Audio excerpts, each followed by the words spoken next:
Good day sa lahat and welcome sa panibagong episode ng Nardong Shots. Salamat nga pala sa lahat ng nanood sa ating first episode at nag-subscribe sa ating channel. Ang mga videos na ipapalabas natin for this episode ay mga dives from Tabuelan, Argao at Pulhoon. So shoutout sa mga Spiros sa mga lugar na ito. Shoutout din nina SG Lover Maker, kay Kwento ni Iron Man, Minyong Adventure watching from Jeddah, si Ma'am Rosana Villahermosa from Davao City, maraming salamat sa support. Since pelagic season na naman, for this episode you will see some of the pelagic fish na makukuha dito sa Pilipinas. Mga isda kagaya ng mackerel, queenfish, at trevally na makikita din sa episode na ito. Pelagic fish o yung mga isda na namamalagi sa gitna ng tubig para mag-hunt. So again, welcome sa Nardong Shots. Sa first dive natin, kung mapapansin nyo, medyo madilim yung kuha kasi may kalaliman tong spot natin sa Tabuelan. Padpad lang tayo dito kasi akala natin na makikipag-inuman yung kaibigan natin na itatago natin sa pangalang Edmond Cabahog. Shoutout sa iyo, Mond! Kaso medyo busy siya, so yun, nag-dive na lang tayo. Akala ko talaga walang isda dito, kaso eto yung nangyari. Biglang may dumaan na isang malaking isda. Hindi agad tayo nakapag-aim, pero buti na lang nahabol pa. Kahit hindi ako sure kung matatamaan ba yung isda, tinira ko pa rin. Buti na lang tinamaan at good holding shot na yung pagkakatama, so binitawan ko na lang yung spear gun at nag-resurface. Sa ibabaw na natin i-retrieve yung isda para safe.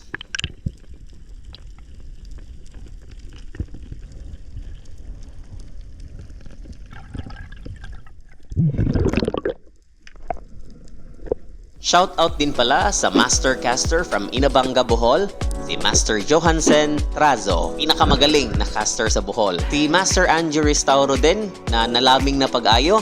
Salamat sa support mga masters at sa Aris family for the accommodation sa Sardines Dive sa Pulhoon. Thank you very many. Queenfish nga pala ang tawag sa isdang napana natin at napansin ko nakahawig ito sa isdang lapis. Kaya naman masarap din itong ihawin. Ito ang naging first fish natin for this episode, isang masarap na queenfish. Napansin natin na medyo okay yung spot dito. Marami din naman kasing mga sardines sa paligid, hindi lang kita sa video. Hindi pa nga tayo umabot sa ilalim ay may dumaan na namang mga queenfish. Kaso, nahuli tayo sa pag-aim. Buti na lang may sumunod na isang trevally, kaya eto na lang yung pinana natin.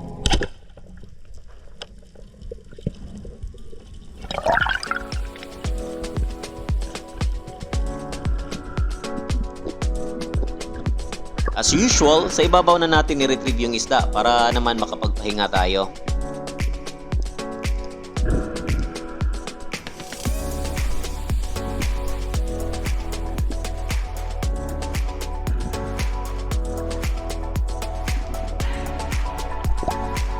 At ito ang naging second fish natin for this episode. Isang pwede na ring good size na trevally. Sa mga next dives natin ay kuha ito sa aming hometown dito sa Argao. Marami talagang sardines dito sa amin kaso medyo maliliit pa lamang.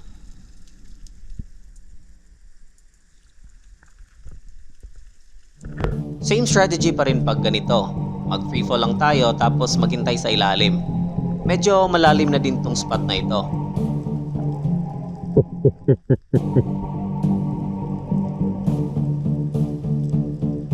At yun, may biglang dumaan na dalawang king mackerel or tangige. Nung akala nating na-close na natin yung gap, ito yung nangyari. Tinamaan na sana kaso nakawala pa. Pero ganun talaga, so move on na lang tayo.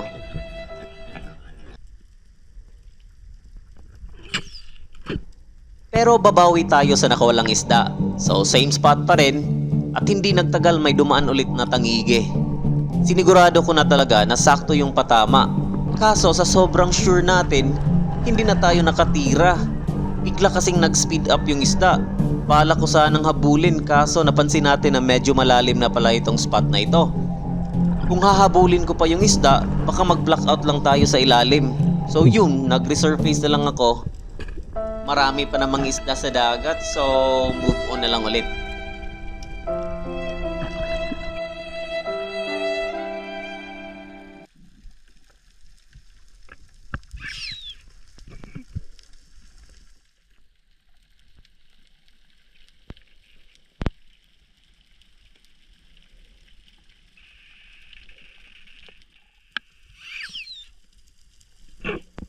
Sayang yung mga tangige pero okay na lang din. Dito na lang tayo sa next dive natin. Sa spot na ito ay hindi naman siya masyadong malalim. Nasa mga 8 dipa lang siguro. Naisipan ko na lang na mag-pan-dive at isiping hindi na nangyari yung dalawang tangigi encounter kanina.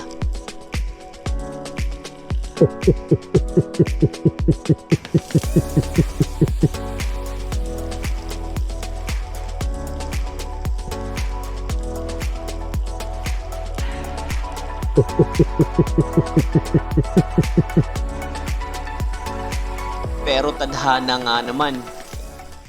May nagpakita ulit na dalawang tangige. At this time, higit na mas malaki kaysa nung una nating nakita. Nung na-close na natin yung gap, ay tinira na natin. At tinira pang ulit. At tinira pa one more time para hindi talaga makawala. At good holding shot naman, chinek natin yung line para hindi tayo ma-entangle. Isa din to sa mga lessons na dapat matutunan ng mga bagong namamana, ang line management. Siguraduhin na wala sa katawan mo ang line pag nag-hunt o pag nagre-resurface. Yes!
At yun nga, nakabawi din tayo sa mga isda na hindi natin nahuli.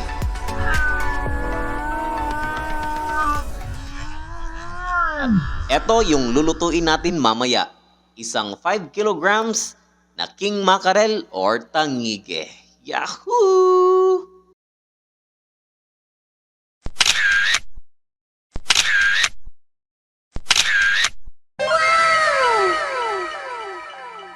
Ito yung mga ingredients na kakailanganin natin sa pagluluto ng larang. Let's watch this!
Ito yung sabaw ng larang at ilalagay natin mamaya ang karne ng tangige.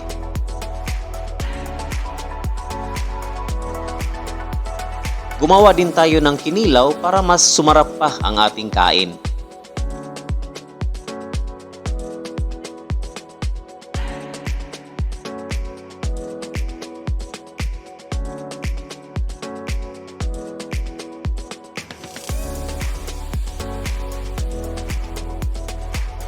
So yun, catch and cook for this episode. Until next time, sa bago na naman nating mga shots, ito ang Nardong Shots.